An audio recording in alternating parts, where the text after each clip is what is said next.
How's it going? Wooden Spoon Supercoach here. Round 13 teams are out.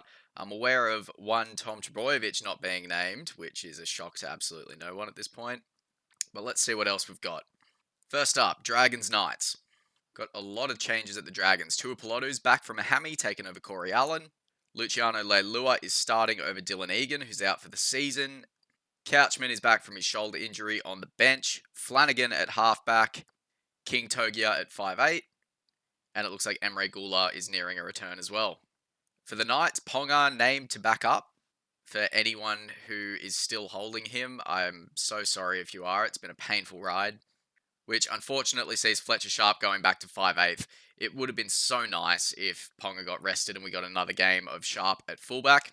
But in attack, he does kind of play a fullback anyway, so hopefully we see another big score like we did last week. Hetherington on the bench, and Leo Thompson is back from illness. So maybe there's enough of a shake-up there for the Knights to stop being shit, but we will see. Titans and Storm, Cameron Munster named to back up. That's good for me. I'm just going to go off the information at the bottom here because I'm very tired and I will miss stuff. DeGroot at fullback, Brimson at 5'8", Foran on the bench, Brian Kelly coming into the centre for Tony Francis, Fermor, Fodawaker and Tino named to back up. So it's looking pretty good in terms of Origin players backing up. So hopefully that doesn't stuff us around too much. Same for the Storm. All their Origin players have been named to back up as well. Howarth named in the reserves, which doesn't really mean anything. Cowboys, Tigers. I'm seeing Scott Drinkwater's name there, and now that Turbo isn't an option, I'm kind of stuck with what to do with that trade because I can't afford to go Drinkwater instead. Gonna have to sort something out there. And after the teams list, I will let you know what I come up with because I feel like a lot of people are going to be in the same boat. So all the Cowboys, Origin players also backing up. Jackson Paulo comes in for Murray Talangi. And just to shuffle up in the forwards, nothing too Supercoach relevant there. Lockie Galvin's been dropped for the Tigers. God, what a fucked situation that all is. And he's replaced by Heath Mason. So that'll be interesting to see how he goes at 5'8". I can only recall him playing fullback, so something a bit different to keep an eye on. The club said on Tuesday they had made a decision to not select Galvin in any grade and also exhaust him from training commitments this week. Oof. You in trouble, boy. Samuel Afino is good to go, but Fanua Pole is not, so that's still quite a hit for the forward pack of the Tigers. For the Seagulls, Lehigh Hopewadi at fullback. So, people who traded Lehigh in last week, yes, they got a good score there, but I had him while Turbo was out and he was playing fullback, and it was just not that great. If you did bring him in, obviously you hold and you just see what happens, but I wouldn't be trading him in now. And if it is true that Turbo only has a quad cork, then Lehigh should be back to the wing next week, maybe the week after. But honestly, I have pretty little faith that the Seagulls tell us the truth with what's going on with Turbo. He could have both his fucking legs amputated and they'd say it was a quad cork. So it is really getting demoralizing to support this team this year, but I ain't going anywhere. Obviously, Cherry Evans named back up. What else? Tommy Talau comes in the wing. Ches backing up, Arthur back to the reserves. Aloye and Ben Trebojevic both returning. That's some much needed forward depth, but we are still missing Takayaho and Jakey, so a little bit concerning there. For the Broncos, Carrigan and Haas both been named to back up. Jesse Arthurs makes the switch to fullback and Cobbo goes back on the wing. Interesting. I can't imagine too many people are still holding on to Jesse Arthurs, but if you are, you'd be pretty keen to see how that goes. And Bentagora on the bench in place of Fletcher Baker. Rabbitohs Warriors, obviously Latrell named to back up. Let's see if there's anything other than that. So the only change for the Rabbitohs is Kepi coming in place for Liam LeBlanc. So not too much going on there, aside from Latrell Mitchell backing up. Maybe that's the go instead of Turbo.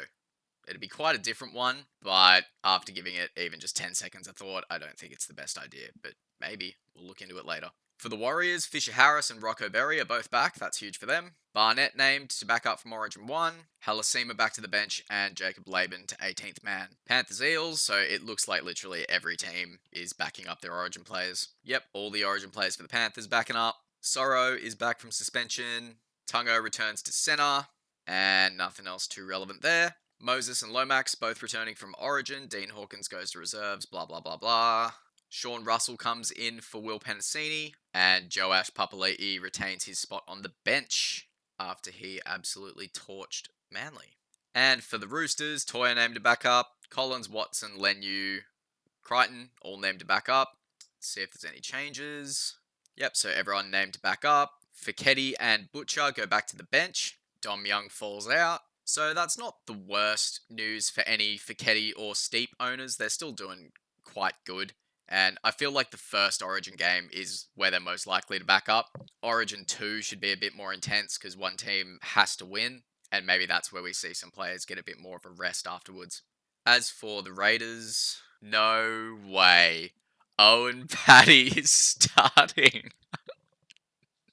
How the fuck is my turbo problem solved by Owen Paddy starting? That is glorious. I don't need the extra number. I don't need to make that trade. We'll still go over it a bit later because I imagine there's a lot of people that need to, but wow. Finally, we get to see Owen Paddy start. I'm so excited. Hudson Young named to backup, and Danny Levi has been added to the interchange as backup hooker. And that is it. So let's go have a look at this turbo issue. Okay, so who am I bringing back? Billy Smith for turbo. Turbo out. Sharp to flex. Billy Smith in. God, that is unsexy. Toya can start over Billy Smith. And I don't even think I'm going to reserve him. We got Munster. We got Payne Haas as well. Who are the Roosters actually playing? Swap Munster in. We probably won't play Wishart. That's looking to be a pretty dud trade if Munster backs up all these games, but whatever. Cool. I'm absolutely fine with that. So, fullbacks. So when we last had this discussion, the top 3 fullbacks to aim for the Origin period were Pappenhausen, Tedesco, and Drinkwater. But I can't imagine too many people are wanting to bring in Drinkwater for nearly 900k. Other options, yeah, you've got Gutho. There was a bloke in my comments before who was saying that Gutho, his average, his total points, it's pretty similar to Drinky. It's just that Drinky's recent form is a lot better. If we have a look at the Dragons cover, Dragons, Newcastle, Dolphins, Sharks, all away. But they aren't terrible matchups. They do miss round 16, but they do play the rest. So you're only losing them for one more game out of this whole Origin period. You know what? I really don't mind that. Sharks away is a bit tough. Para at home could be nice. Canberra away is a bit tough. And Roosters in round 19. I feel like there's a bit more of a likelihood of them being rested there. I don't know what day it's played, but the longer Origin goes on, the more banged up the players get. So if you're looking for a cheaper option at fullback, I really don't mind Gutho. Shout out to that bloke who put that in the back of my mind. Another option you could go with is if you haven't got Fletcher Sharp yet. He's quite expensive, and we still don't really know how the Knights are going at the moment. If we take out this 131, let's just take out his high ceiling games here, the 131 and the 128. You're still looking at an average of like 60, 65, and during the bye weeks, you'd take that. So if you don't have Sharp, this could be a way to get him. Jaden Campbell's also an option I don't hate, but from memory, the Titans cover isn't great. Okay, so they only missed round 18, which isn't the toughest of the bye rounds, but still not ideal. It's just a question of how confident you are in investing in the Titans. They do have points in them, but they also get towed up a lot. So I don't really want Campbell because, like I've said before, at the end of the year, my final team, I won't be using a reserve in 5'8". So Munster will do the job for me there. If he gets injured, then maybe I bring in Campbell. But for now, I just don't need him. Lehigh Hopewadi. Now, with this, we've kind of already been over this with this turbo stuff. I think if you've got him, hold, but I wouldn't be bringing him in. He is a lot cheaper though, so if you do need someone particularly cheap, he does have like decent base and he does work hard. It's just from fullback, at least this year, he hasn't had that high of a ceiling. So if you just need a number and you want someone to just go in, do a job, get you anywhere from a 40 to a 60, he'll do that for you most of the time. And he has a nice low break even as well, which is also nice. So I think based on the break even alone, I think he'll be quite traded in. And let's just have a quick look at Manly's cover. This is the thing with Hopewadi as well. He misses 16 and 19. So I can't really recommend bringing a player in that's going to miss 2 of the remaining bye rounds. If you could get one of these guys who have already had one, then at least, one's out of the way and it makes it a bit easier for you. So far, I really don't mind the Gutho shout, but a little bit more money and you can get a Fletcher Sharp if you don't have him. So realistically, with all these Origin players backing up, there's probably a lot of people in my situation who thought they had to make this trade but don't. If you don't have to do it, don't do it. Save a trade. If you have a full team and there's maybe one or two players in there that typically score 20s, 30s, I don't think it's worth burning a trade to just avoid that. You've got the numbers, I'd stick with that. Farlongo, can't trust that. Cobbo, nah. Latrell Mitchell at 500k? It's just not really what we're after from Latrell, is it? It wouldn't surprise me at all if at some point this year he absolutely explodes and gets a few tons in a row, but I can't say I back it. So I think the best option, if you can, is to not trade. And obviously, if you don't do that trade and then Turbo's good next week, then you can bring him in again. But if you absolutely need a number, I think it is between Gutho, Hopewadi, and Fletcher Sharp if you don't have him, but most people do. I think Gutho has the best cover. So let's compare Gutho, Hopewadi, and the Knights. The Knights don't have a bye right up until round 18. Being a major bye, that's slightly less ideal, but also you only need 13 players that week. Manly have a bye in 16 and 19, so that's probably the first one I'd cross off the list with 2 byes coming up. And then the uncertainty with when Turbo's coming back, blah, blah, fucking blah. And then the Dragons, who only miss round 16. 16 is a tough one because you need a full team on a week where there's still 3 teams on the bye, so that can be quite tricky.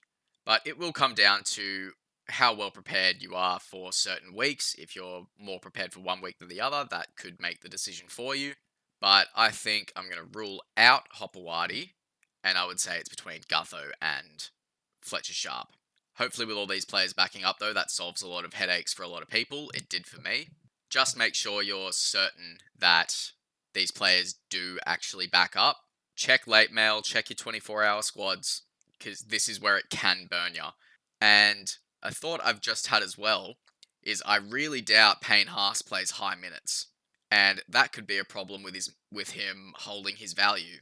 I'm not selling him at all this year unless he gets injured, so I'm not too worried about losing money on him. But if that's a problem for you, then that's something you need to consider. And I'm tossing up whether I leave the reserve on him, because if he only plays a half, sure, it's Payne Haas and he could still get a really good score in that half, but could Billy Smith score a try and be the better option? I don't know. As for captains and vice captains, I'm thinking Pappenhausen is quite an easy vice. I've already got him. With all the Storm Origin players backing up against the Titans, I think they could get absolutely curb stomped. So a VC on either Pap or Munster. I don't mind either of them. And then captaincy. Other than the Storm game, the matchups are fairly even. So I reckon we chase the upside with a VC on Pappenhausen or Munster, and then just stick captaincy on Taylor May, I reckon. It would absolutely fit the narrative for Taylor May to come out and have the game of his fucking life in response to not getting picked for Origin. So I think he will be quite captained this week because there doesn't just seem to be many great options down there.